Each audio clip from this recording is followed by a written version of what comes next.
Hello everyone and welcome to another list video here on the channel. I'm Justin, joined by Travis and Bryn as always, and today we're going to be doing a nice, quick, easy list, which is the top 3 most brutal signature weaknesses. If you don't know what a signature weakness is, these are your investigator's, I guess, signature weakness is the best way to put it. This is the card that's in your deck that you're like, oh, this is mine, and mine alone, and it's very special to me. We're going to talk about why we think they're brutal, or, yeah, in our opinions. So these are our own top 3 for this. Let's dive right in with Bryn's number 3, which is Rex's Curse. So, yeah. You're probably thinking, but Bryn, that one doesn't really do anything. I know Travis is thinking that right now. And sure, he's like mostly right. It's not very powerful. What it is goddamn annoying. This one impacts me directly as a player, as opposed to just being a thing, like a problem I need to think about and like find a way to solve. No, this just sort of shows up and it's just like, hey, bud, every time you do the thing you got to do for every test, how about you do it twice? You got to mechanically just do it twice. It's just, it's annoying, and it makes the game feel like it's taking 4 times as long, and I hate it. To me, this is the most brutal signature weakness to draw. Would you also say it's brutal because, like, it's the least cursy curse? Or is it like an actual... Do you feel like it actually is cursing you? I feel like I personally am cursed. This is like my curse, not Rex's. It's so immersive. I can't get rid of it. Yeah, it's so immersive. Because you never fail. Yeah. You kind of just don't. Man, can you imagine you're playing with a Rex and you're playing a curse deck, but they aren't, and they keep eating your curses but are still somehow passing the test? Like, what the frick? Or like, even worse, he's eating your bless tokens and you're like, Rex, stop it. You don't need those. They are not for eating. And Rex is like, yum, yum, yum, yum, yum. And then he keeps shouting Tristan Bodley, because that's how he is. It's just the way he is. Travis and I both agree on our number 3, which is to fight the Black Wind. This is the Carolyn Fern book signature weakness. So not a lot of people are going to have this in their collection, but however, you actually can go on Games Enter and buy all the book investigators and stuff if you wanted them. Normally, I will go before Travis, but Travis, I'll have you start. Why is fight the Black Wind here for you? Well, the reason it doesn't rank higher is because it's actually not that punishing in lower player counts. But when you're playing with 3 or 4 people, this one can be very difficult to manage. You draw multiple encounter cards per turn, plus things that just sort of happen in the game. Deal brain damage, and if you don't fix all of it, you get an extra doom every turn, and there's no way to get rid of this weakness. Once it's there, it's there. Yeah. It's there forever. Or at least until the agenda advances. However, in some scenarios, that can just, like, literally be forever. Oh, yeah. For me, this was kind of also like Baron Samedi was a close third for me. Most of the weaknesses that can cause the agenda to advance are pretty spicy for me, and I view them as particularly bad, especially as Travis said, like in higher player count because it means more turns are lost, but also in this one in a higher player count because you're also that means more people could take horror, right? Like, if you're playing, I'll do this as spoiler-free as possible, but there's a card that we just experienced in Path to Carcosa that effectively deals 1 horror to every investigator. Carolyn looks at that and she's just like, duh, I don't know. Like, we're done. Guess we got extra ancient evils this turn. Yeah. And also, I think I always forget, because I don't look at this card too much, because I've never played with it. My only experience is Travis playing with it, but I love the art. The art is so cool on this card. It's very good. Yeah. All right, let's go to our number 2s. Bryn, what is your number 2? We got Tommy Malloy. Yeah, so this guy, sure, his numbers are kind of small, 2, 3, 3. And, he's got Hunter, so you can't just evade him and walk away. But when he would take any amount of damage, he takes 1 less damage. So this means that, especially in the first several scenarios of a campaign where you don't just have effects where you're like, I can just blow this guy up, you have to spend, not only do you have to fight him like probably more than once, but you have to spend cards or other resources doing it every time. Mm-hmm. Because if you just try to basic punch him, he just shrugs it off. He doesn't even take damage. No, it reduces the damage to 1. So anything above that, it just reduces it to 1. Yeah, sure, whatever. You gotta fight him 3 times. He costs your entire turn.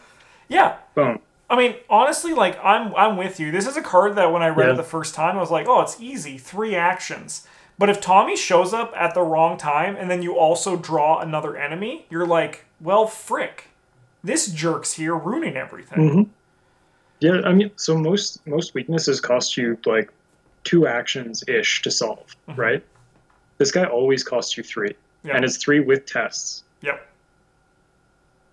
And if you can't, well, yeah, drawing suck. You'll get to take some damage, I guess. Drawing an autofail on Tommy, like that's you're just like, what the frick? No, this is like every other unique weakness enemy. I'm kind of just like, all right, we'll get him. But Tommy Malloy, it's kind of just like, oh my god. I also love the mental image I have in my head of someone using the Cyclopean hammer to hit Tommy. And, like, he gets knocked away, but he just, like, took the blow of the hammer, and he just, like, kept walking back like the Terminator. And that's the coolest thing in the world to me. Just draw! Yeah. And it also is, I think, particularly annoying in Nathaniel Cho, because, like, he doesn't have any tricks that just deal damage, right? Like, if this was a green-based investigator and that was their weakness, they could, like, make up for it. Like, you have, like, a garrote wire, other actions. But with Nathaniel Cho, you literally just have to punch this guy 3 times. It's a nightmare. Yeah, until you get, like, further into a campaign and you can just be like, well, we'll give him the old 1-2, and that's all she wrote. Yeah. Mm-hmm. But, yeah, he kind of just, he costs you a lot of stuff. Yeah, no matter how it plays out. Yeah. My number 2 is Dark Memory. This is Agnes Baker's signature weakness. This follows a very similar line of thought as to fight the Black Wind for me. It's an Ancient Evils. You have to pay 2 money. You get the privilege of paying 2 money to place 1 Doom on the current agenda. Like, it's just like, what? Like, why are you making me do this? And then if it's in your hand at the end of your turn, you reveal it and take 2 horror. So if it's not time, like, you never want to play this. Like, say you draw this, the agenda's about to advance, and you play this, and you're like, all right, I won't do this because we all lose this, and then it advances, and then we're like, we could potentially be in a bad spot. I'll take 2 horror. So now you're taking 2 horror, you're paying 2, and then you're placing 1 Doom on the agenda.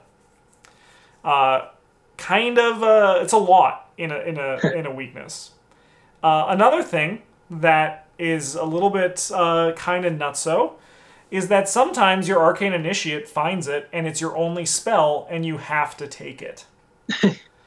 Yeah, that's a pain. Like, hey boss, have you seen this? Yeah. Oh, no, gosh. Not again.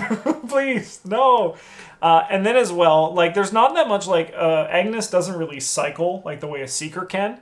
But if you compare this to something like Roland or Skids, sure, it doesn't give you trauma, right? Or less experience. But it's still, like, you could end up drawing this again. Which is kind of just also like, whoa. That's a lot. That's a lot in just a signature weakness. I just like the idea of playing Carolyn and having this in your hand while you're playing with alternate. Oh, yeah. Yeah. I was thinking the same thing. Karen's like, okay, I cured everyone. Carolyn. And then she's like, Carolyn, I'm falling apart. And Karen's like, ah. I just think, yeah, it's actually one of the reasons why I don't enjoy Agnes that much, because I hate this. I don't hate it. It's very tough. Like, it's a very tough signature.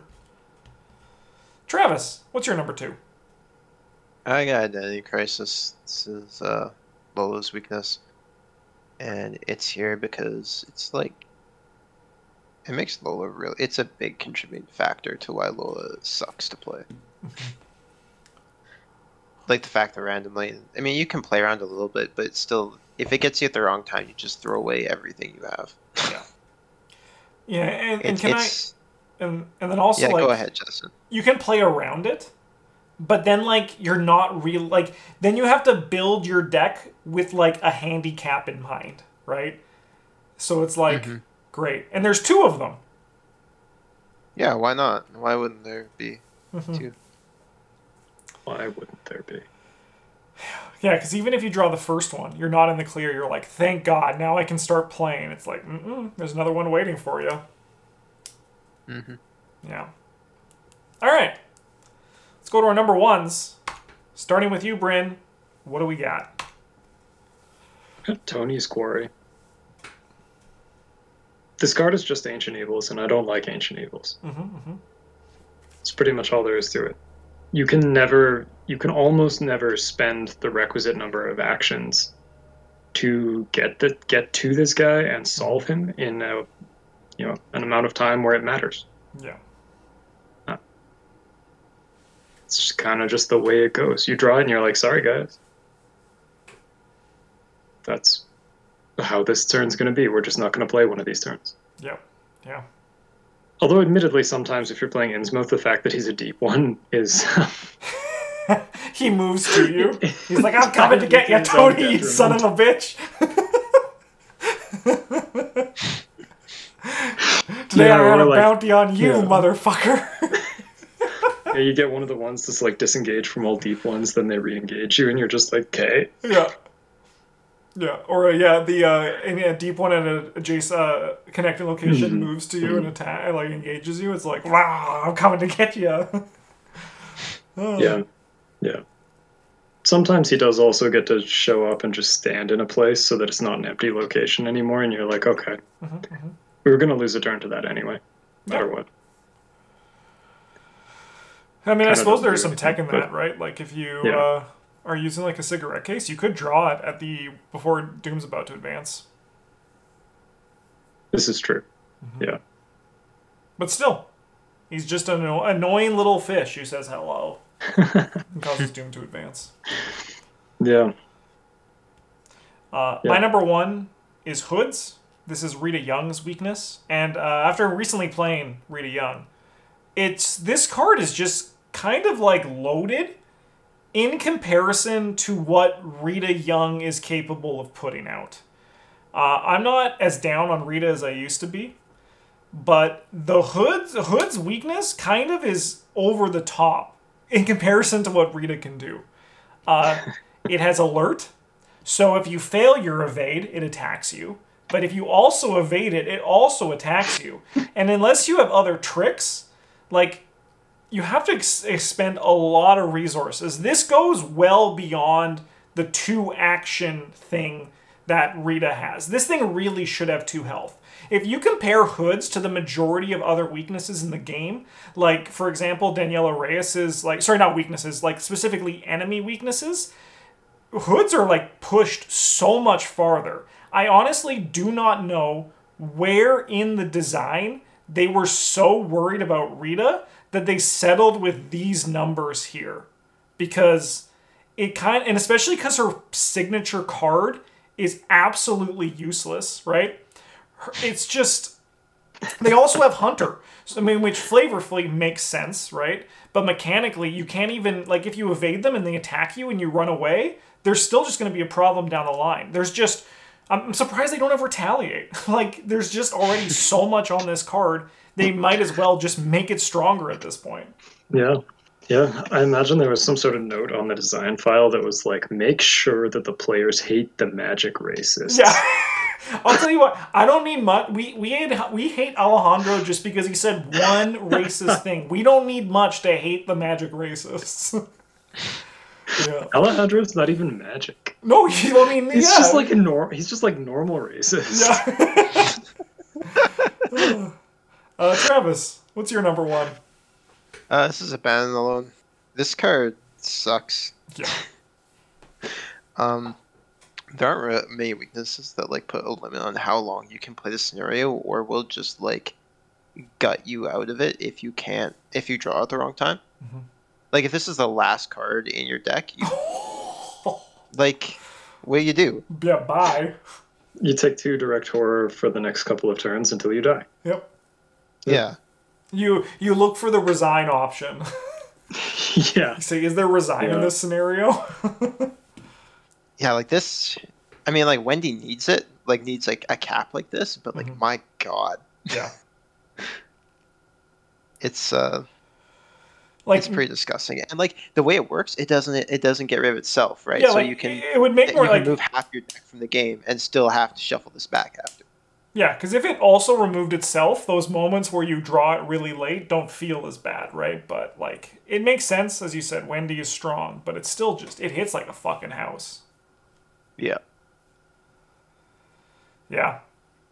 You know, and remove all cards in your discard pile from the game. Hey. Yeah. Yeah. Yeah. And it's direct horror. Yeah, you can't even soak it. They probably, they probably already had a Pete Sylvester in the design at this time, so they're like, all right, Wendy can't keep getting away with this. Kill this orphan. I just like the idea of she's sitting in the corner like, I'm so alone. Pete's like, I'm here, right? Hello. Like, no. I think it's also one of the only 2 personal weaknesses that's killed me.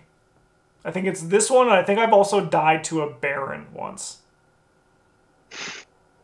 Yeah, like most weaknesses, you're like, I mean, you don't want to draw them, but if you do, you're kind of like, okay. And this is one where like you go from, you want to draw as early as you can. Yes. Yeah. And then like you go from that to, God, I need to finish the scenario. Yeah. Yeah. It just goes like. Yeah, like I need out. Yeah. Sick. All right. What do our patrons say? This week's patron contribution is by Alice N. And they say, imagine a world where crisis of identity wasn't Lola's weakness, and imagine that she didn't have 2 of them. Sounds about right. Yep. Thank you so much for watching this video, and a huge thank you to all of our patrons. If you want to join the Patreon and help and have a chance to be a contributor on a future list, you know where to do it. Down in the description, you can find our Patreon there. As well as another thing that is coming up, some people requested a Q&A. That's the correct word. It's a Q&A with us. So I've been getting questions, so if you want to ask us questions, you can go to the Q&A, and we'll make a video on that in the future. The Patreon's a bump in place. Consider joining. Lowest tier starts at $3 American a month. Buy me a coffee. I don't drink coffee, but if you want me to, I'll do it. Have a good one, everybody, and as always, GG's.